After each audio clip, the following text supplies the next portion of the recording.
Halo, lama kita nggak ketemu lagi di podcast kali ini. Gak tahu ini podcast berapa, pokoknya asal nyocos aja ya.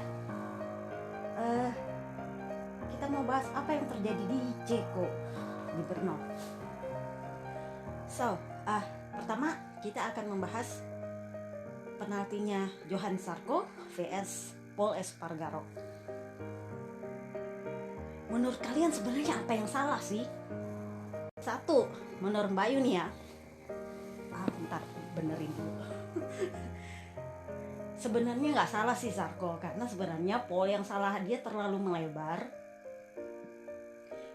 melebar dan dia sadar, oh saya sudah terlalu melebar nih, jadi dia mau masuk lagi. Dan dia sadar bahwa Sarko ngekor di belakang, jadi dia niatnya adalah mau nutup karena posisinya dia lebih di depan.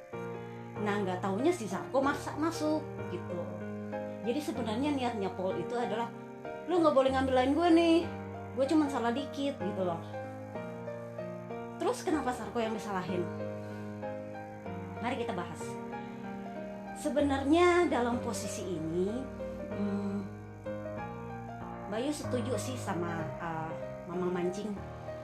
Katanya bahwa lu nggak bisa sembarang masuk kalau udah bikin kesalahan gitu kan. Lu udah salah nih gitu, lu nggak bisa asal gue salah nih, gue mau masuk lagi. Ya nggak bisa, orang yang punya line udah dari belakang gitu loh. Jadi sebenarnya bukan salah Sarko sih, tapi kenapa RD memutuskan untuk kasih penalti? Menurut Mbak Yuni, satu, sebenarnya KTP itu belakang. Satu, karena sejarahnya adalah Sarko emang suka nyeruduk dari dulu gitu. Dan dia kalau nyeruduk biasanya pasti dirugikan. Yang dia seruduk itu dirugikan gitu. Masih ingat nggak dulu dia nyeruduk berapa orang gitu di race? Terus dia sempat dapat bebek juga di race. Itu yang bikin bebek bilang, lu nggak bisa nyeruduk gitu juga kali gitu. Dan waktu itu Sarko kayaknya nggak kena penalti. Nah, dan banyak komplain soal itu. Jadi semacam irresponsible riding gitu. Masih ingat nggak rider Moto3 dan Moto2 itu paling sering kena penalti ini, irresponsible riding. Nah, itu yang dikenakan ke Sarko. Kenapa? Itu satu, dia punya masa lalu, dia emang sering nyeruduk satu ya. Kemudian kedua,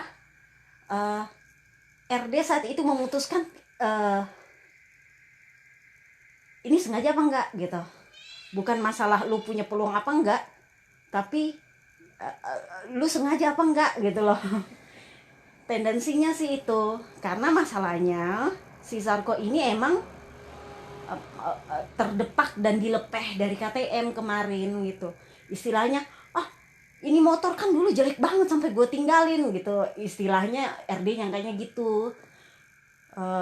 Jadi mereka mikir si Sarko mungkin sengaja karena dulu kan dia yang ngelepeh KTM. Terus tiba-tiba KTM bagus sendiri, si Paul di depan. Ya mending dia senggol kan, ada kesempatan ke dalam kesempitan. Jadi RD itu memutuskan kemungkinan berdasarkan itu irresponsible riding. Irresponsible riding itu secara umumnya adalah sengaja untuk menjatuhkan orang dan merugikan orang lain. Faktor kesengajaan itu sih kenapa sampai Sarko kena. Jadi lebih kepada tendensinya, sengaja apa enggak lu.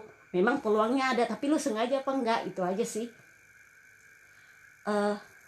Kemudian yang kedua ya KTP juga.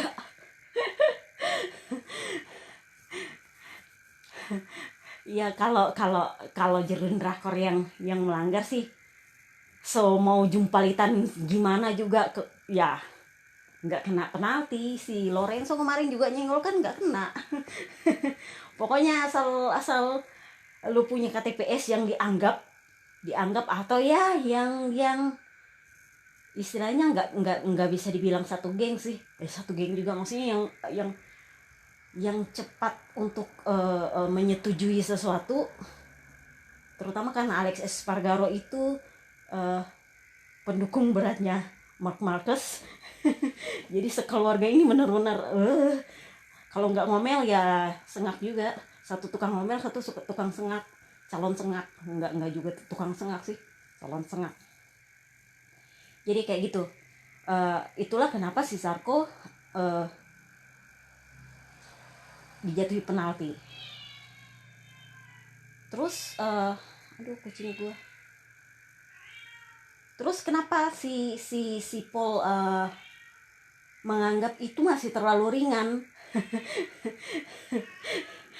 Sebenarnya si Zarko ini dia di wawancara terakhirnya sebenarnya dia ngaku dia salah. Dia bilang, saya lihat ada peluang ya, saya masuk aja. Terus saya nggak dengar lagi suara motor dia, ya saya tahu ini bakal penalti nih. Dia nggak protes juga sih, ya emang bakal dipenalti kalau jatuh. Kan dia tahu bahwa itu ada resikonya. Kalau lu nyenggol orang terus jatuh itu bakal kena irresponsible riding. Syukur-syukur kalau nggak kena, tapi kalau kena ya bakal penalti. Dia tahu resikonya. Jadi pintar, dia panjangin dulu gapnya nih. Dia panjangin dulu gapnya dari Snack Taro 1,3 apa 1,4 1,5 sekitar itulah ya. Pokoknya hampir 1,5 detik dia duluan dari Snack Taro. Nah, long lap itu biasanya membutuhkan waktu 2 detik untuk menyelesaikan satu long lap. Tapi ya dia juga pinter, sneaky main ngakalin. Bisa dibilang ya pinter juga ngelesnya. Dan itu sah loh ya, sah. Karena dia nggak keluar garis long lap sama sekali. Dan itu yang bikin KTM ngamuk berat. Apaan itu cuma segitu? Karena jatuh-jatuh dia keluar cuma habis sekitar 1 detik kan. Yang mestinya 2 detik jadinya 1 detik. Dan itu dia keluar, dia masih sempat lihat Snack Taro. Dia bilang, oh ada Snack Taro nih. Tapi dia duluan aja. Iya agak sneaky sih, tapi ya bener gitu loh. Apa yang salah? Dia sudah long lap, udah hilang 1 detik lagi. Emang mestinya 2 detik sih, tapi dia hilang 1 detik. Sebenarnya long lap ini adalah pengganti dari hukuman drop one position. Jadi dulunya itu adalah kalau misalnya lu nyalipnya nggak kayak sengaja gitu merugikan, lu disuruh turun 1 posisi. Nah biasanya kan kalau 1 posisi misalnya lu dempetan banget, selisihnya cuma 0,5 detik, ya lu turun 1 posisi ya berapa lama sih lu maju lagi di depan kan. Terutama kalau yang di belakangmu itu sebelum lu mundur emang lelet gitu loh. Jadilah diganti jadi long lap position dengan ekspektasi rider bakal kehilangan 1-2 detik paling lama. Iya kalau lu pelan-pelan ya bisa 3 detik loh itu habis. Jadi untuk rider yang biasanya tahu salah, loh gue salah nih, biasanya mereka memperbesar dulu gap dengan yang di belakang. Kalau udah besar banget gapnya, diambil tuh long lap penalty.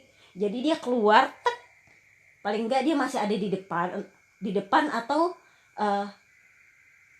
ya paling buruk-buruknya kalaupun dia keluar yang di belakang udah duluan, nggak selisih banyak banget gitu loh. Jadi itu strateginya Zarko waktu long lap. Bukan berarti dia sneaky, enggak. Bukan berarti dia apaan itu ringan banget, enggak. Dia udah kehilangan 1 detik lebih loh itu. Menurut Mbak Yu itu fair banget. Artinya kalau dibilang udah dia nggak salah, kalau secara logika ya udah dia nggak salah, udah mencoba segala sesuatunya, dan tapi dia sendiri sadar, oh si Paul jatuh nih, gue bakal kena penalti. Ya iya emang harusnya kena penalti. Kalau lu beruntung ya nggak kena. Tapi biasanya resikonya lu kena penalti. Kalau lu beruntung dianggap insiden biasa ya udah lolos penalti kayak gitu. Nah jadi sebenarnya menurut Bayu penalti itu adalah jalan tengah. Long lap itu adalah jalan tengah antara KTM yang minta dihukum dan Ducati yang bilang semestinya nggak dihukum gitu. Apakah kalau Zarko tidak ambil long lap penalti dia akan menyusul Morbido ya? Menurut kalian waktu itu selisihnya berapa sih? 3 detik apa ya dengan Morbido? 3 detik apa 2 detik ya? kayaknya makin sulit sih, tetap aja sulit dikejar sih kalau Mbak Yu pikir gitu loh. Kalau dia mau ambil ngincer posisi 2 gitu. Oke. Jadi sebenarnya memang nggak fair kalau kita dilihat dari sisi logika. Tapi RD mengambil jalan tengah karena di satu sisi KTM pasti ngamuk terutama karena mereka punya perasaan pahit lah ya sama Sarko. Udah dihina-hina motornya bla bla bla bla, dijatuhin lagi gitu. Belum lagi gayanya Espargaro yang habis jatuh ngangkat tangan seolah gua ngapain, lu ngapain sama gue gitu-gitu. Jadi ya RD sudah ambil jalan tengah, nggak bisa disalahin sih. Udah jalan tengah, sama-sama yang satu nganggap dia layak dihukum, yang satu nggak layak, tapi toh pada akhirnya tetap dia podium gitu loh. Si Zarko, Mbak Yu pikir emang dia pinter, dia sadar diri sih sebenarnya, makanya dia nggak komplain kemarin waktu di penalti. Dia bilang saya tahu kok bakal di penalti karena saya nggak dengar lagi suaranya, berarti kayaknya bakal penalti, dan dia tahu. Jadi dia pinter, ambil dulu jauh gapnya baru dia masuk.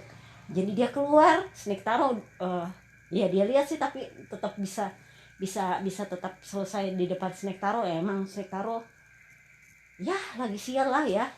Oke, itu selesai, kita bahas Snektaro. What happened to them? Ban menjadi isu di seri Brno ini.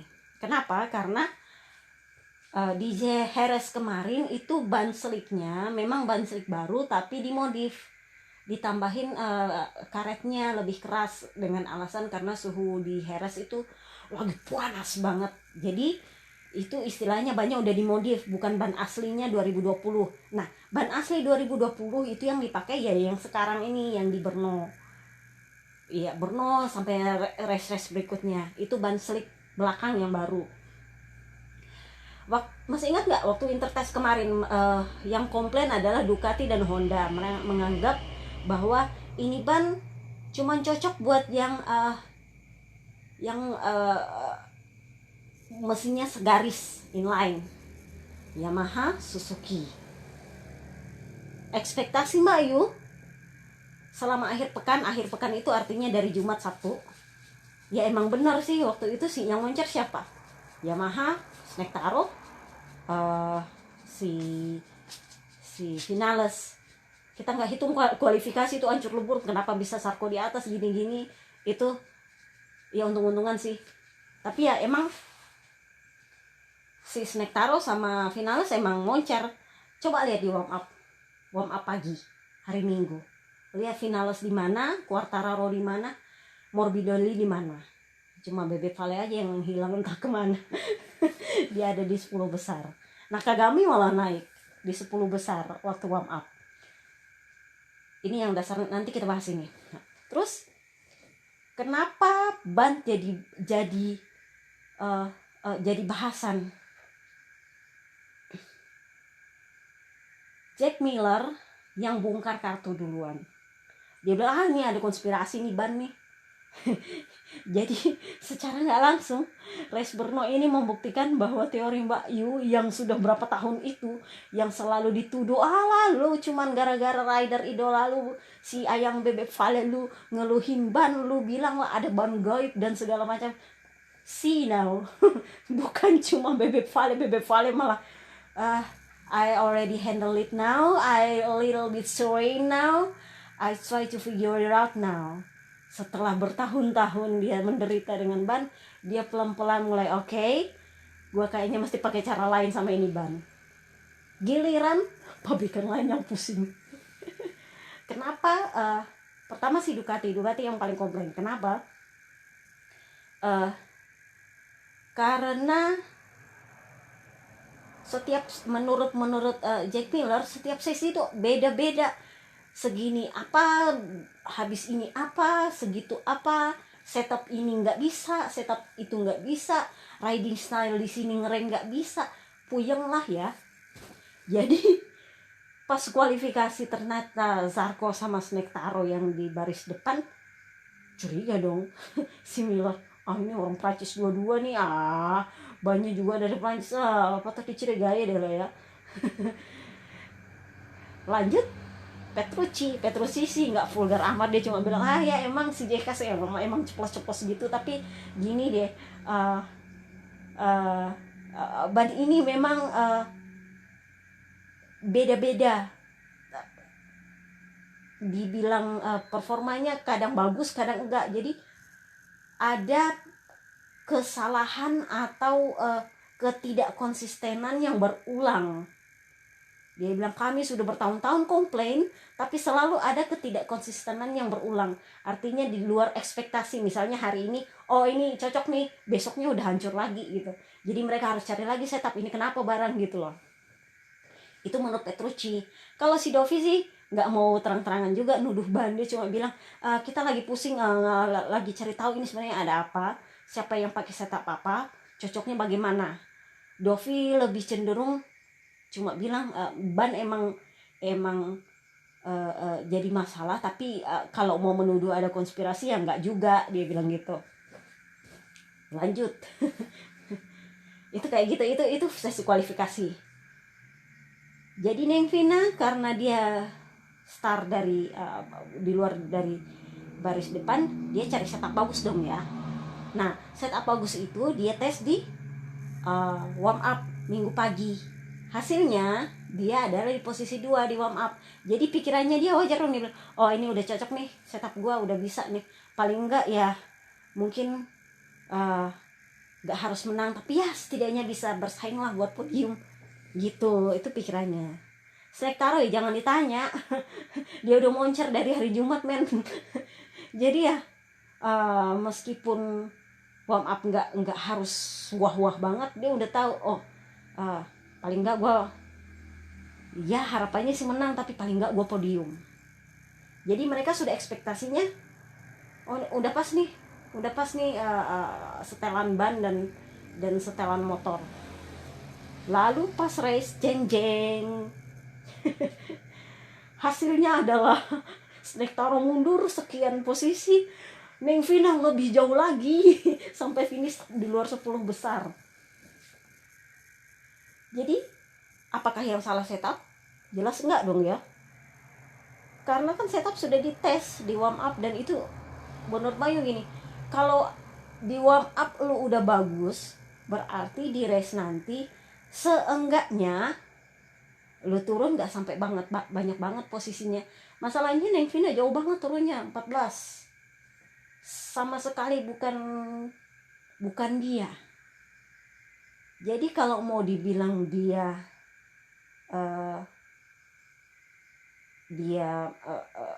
salah riding style ya nggak bisa juga. Sudah berapa kali sih kalian lihat kalau dia start emang startnya jelek, tapi dia berhasil naik. Kebiasaannya Neng Vina itu gitu. Kalau dia start tahun lalu coba kan, dia start itu di depan, mundur dulu ke belakang, tapi nanti naiknya pelan-pelan.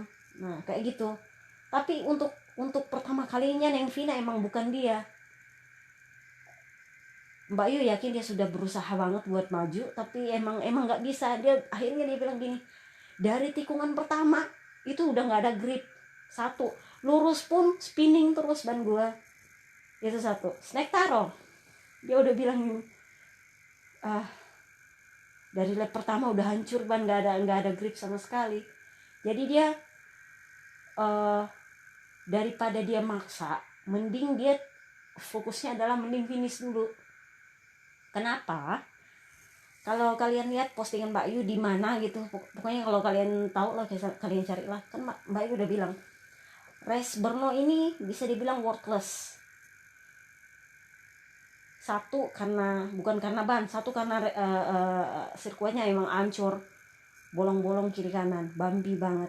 Jadi kalau lu maksa di sirkuit ini, resikonya adalah lu jatuh, dan jatuhnya jelek, dan itu cedera gitu.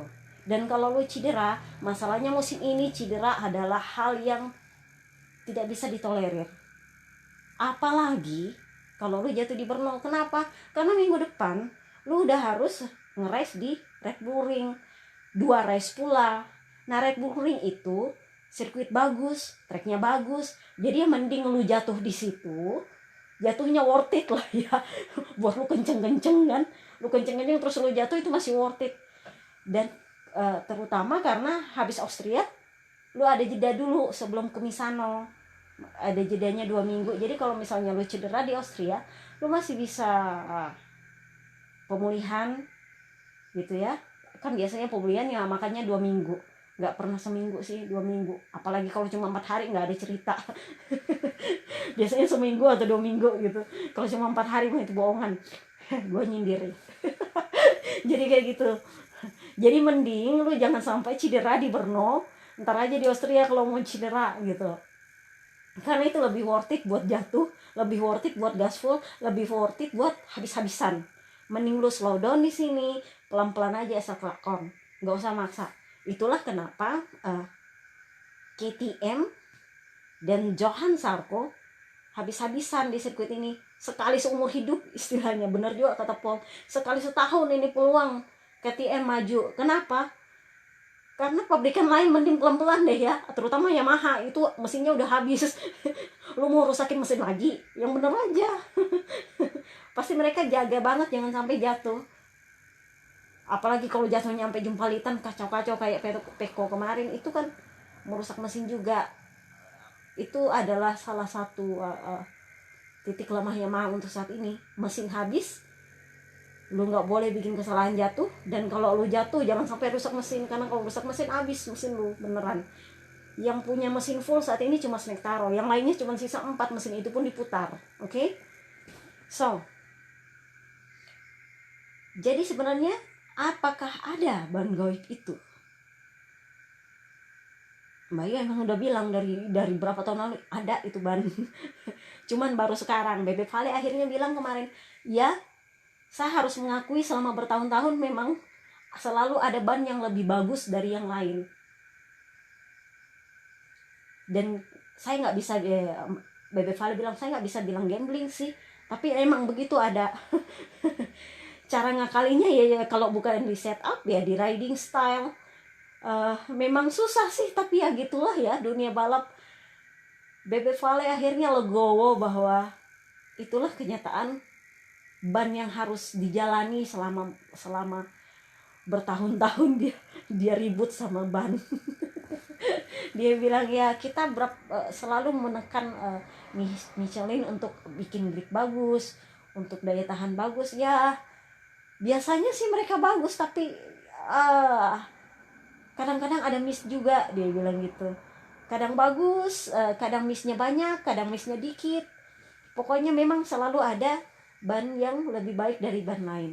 Nah ini yang Mbak Yu bilang, ban goibnya itu ada grade-nya. Jadi satu ban bagus banget, itu Mbak Yu bilang ban ori. Itu biasanya ada di satu rider. Pokoknya lu cari aja di antara semua rider yang paling gak pernah komplain ban, satu. Dan sekarang di absen, kalian bingung itu ban kemana? Ya ke pedok sebelah aja, ke pedok yang menurut Honda lebih potensial buat bawa klasemen, di klasemen gitu. Kenapa dia dipilih? Mbak Yo nggak sebut nama ya, kalian tebak aja.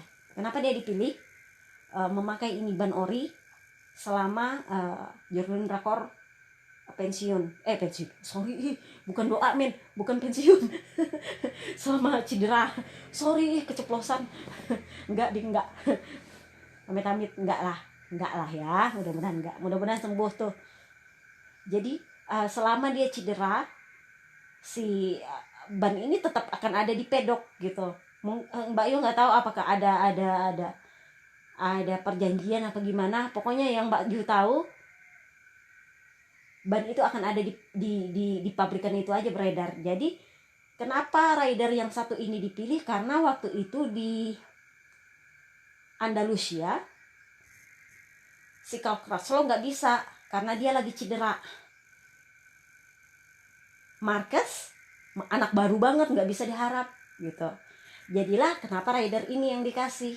Dan in fact dia adalah rider Honda tertinggi di klasemen, rider Honda terbaik lah, mewakili Honda di klasemen gitu. Itulah kenapa dia yang dipakai. Kok bisa dia kemarin nggak moncat? Lo lihat aja dia start berapa, finish berapa kemarin. se se semoncer-moncernya Binder, dia lebih moncer intinya. Dia lebih moncer. Oke, clear kita ya.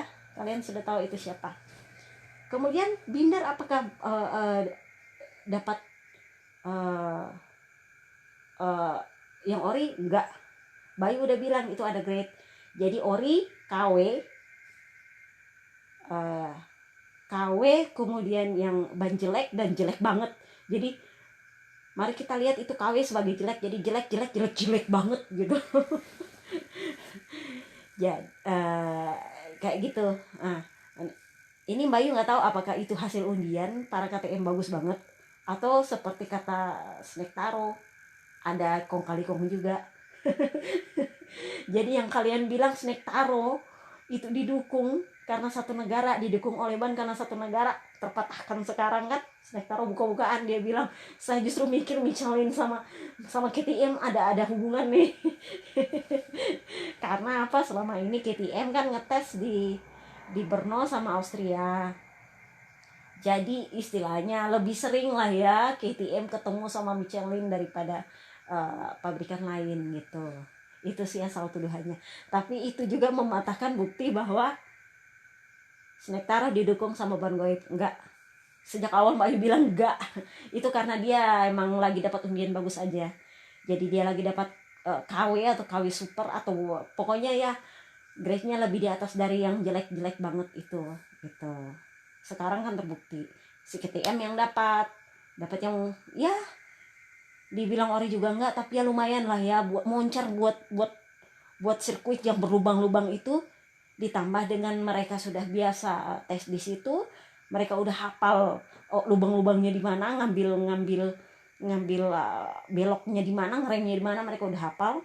Plus setupnya juga udah biasa karena mereka sering ngetes di situ, berarti mereka udah hafal setupnya gimana gitu. Jadi ya sisa kalian lah ya yang menduga apakah itu beneran KTM-nya dapat dari undian, bong undi, atau ada kong kali kong. Tapi yang jelas sisanya yang dapat grade jelek dan jelek banget itu ya kalian lihat lah ya. Tapi di seri Ceko ini kita ngerti bahwa ban gak semuanya sama. Oke? Kita sepakat itu. Kalau kalian bilang gak mungkin gini, nggak mungkin ban seperti Michelin itu mau diatur gini. Hey man, kalian pernah ada yang kerja di kontraktor nggak? Istilahnya gini, gue punya proyek nih, lu mau nggak ambil proyek gue, lu kuasai semua proyek gue, tapi gue yang atur, lu mau nggak? Kalau lu mau, lu dapat nih proyek gue nih, proyek besar, lu mau nggak? Kalau proyek besar, nama lu bagus, pemasaran lu di luar sana bagus, ayo. Mau bilang dukung senegara nggak mungkin. Dia pasti nurut sama yang punya proyek. Karena apa? Yang punya proyek yang punya duit. Bener gak? Dia dukung satu negaranya dapat duit? Kagak. Mending dia dukung yang punya proyek, dapat duit iya, pemasaran iya. Itu otak marketing.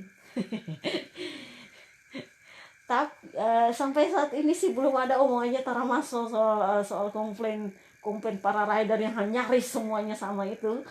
Komplain ban.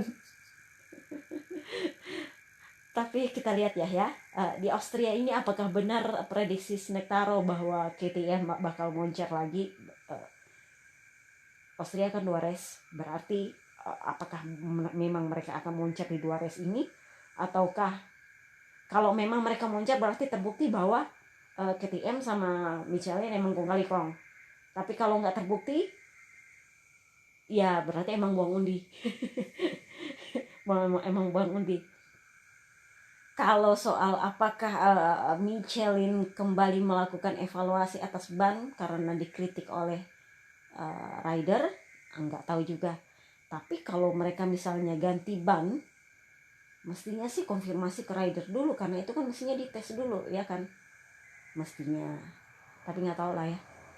Belum ada omongan sih dari Michelin soal ini. Kita lihat aja nanti. Oke? Ini hari apa? Hari Selasa, 2 hari lagi. Kenapa Mbak Ayu suka nggak posting kalau sudah hari Selasa atau hari Rabu? Mumet aja, pengen istirahat. Karena apa? Hari Kamis pasti sibuk lagi, Kamis Jumat Sabtu Minggu sibuk lagi. Jadi pengen, ibaratnya orang kerja pengen libur dulu lah ya.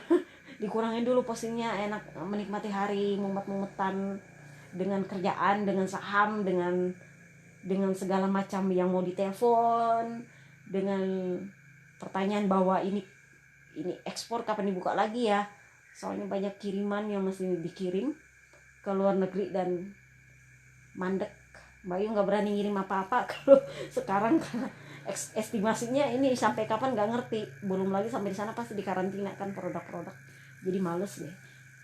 Pokoknya intinya kalian tetap pakai masker biar kita turunin ini angka. Jadi yang mandek-mandek nih segala macam itu bisa kebuka lagi. Nggak enak juga kan yang dapat subsidi ya kalau lu pemalas ya emang lu dapat senang dapat subsidi terus dari pemerintah. Nah yang nggak dapat subsidi macam kita ini gimana coba? Pemasukan cuma dari mainan saham men. Kiriman keluar tuh rada susah. Jualan maklar juga rada susah, ribet. Udahlah ya, itu aja. Kita lihat, semoga di Brno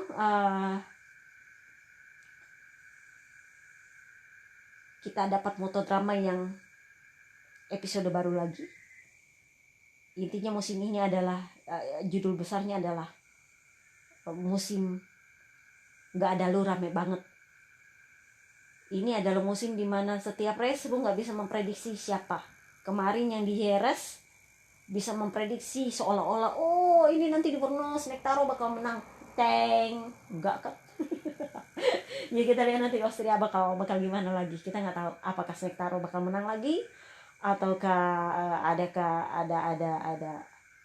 atau malah Nakagami yang menang, ataukah malah Marquez yang menang, karena diprediksi nanti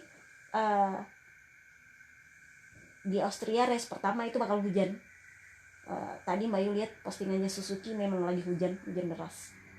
Jadi kita lihat apakah tapi kalau hujan berarti pakai ban basah ya. Kalau ban basah nggak ada pembaruan. Jadi kira-kira kalau ban basah siapa sih yang biasanya menang ban basah? Ducati kayaknya ya. Iya sisa yang nyale aja, yang Nektaro kayaknya enggak ya kalau race basah. Biasanya si Petrux, BB Vale mungkin, Livina enggak kalau basah. Kalian prediksi aja siapa rider yang biasanya basah dan nekat, biasanya mereka yang menang. Termasuk KTM ya. Bayu nggak tahu apakah KTM pernah ngetes basah di Red Bull Ring. Pokoknya kita nggak bisa prediksi berdasarkan ban slick baru lagi nih kalau untuk Austria, karena prediksinya bakal basah. Kalau prediksinya bakal basah berarti yang pinter di trek basah, karena ban basah yang dipakai bukan ban slick yang baru. Oke? See you, bye bye.